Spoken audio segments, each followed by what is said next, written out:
如果就係話咧，你哋嗰邊禮金咧係要得比較高嘅話，記住啊，千祈唔好嚟香港啦。今日我就遇到個外省嘅靚女，25歲喎，本科學歷，喺香港機場工作啦，一個月2萬幾蚊工資，房車咧肯定就冇噶啦，但係外人咧，哇，真係好靚。佢就話咧想喺香港啊揾個有房嘅啦，1米8以上，30歲以內，年薪咧要50萬左右嘅男仔喎。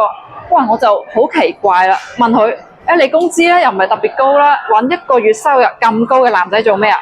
佢就話喎，佢哋當地嘅禮金係比較高噶啦，一般咧都係20-30萬起。哇！佢表姐又收咗40萬左右喎。佢就同我講啊，哇！男仔一個月賺咁少，禮金都俾唔起，更加唔好話結婚啦，係咪啊？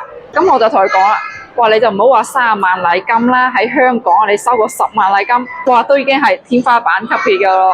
但係咧，佢唔認同我講嘅嘢，話香港咁發達，連20-30萬嘅禮金都攞唔出，話點娶老婆啊？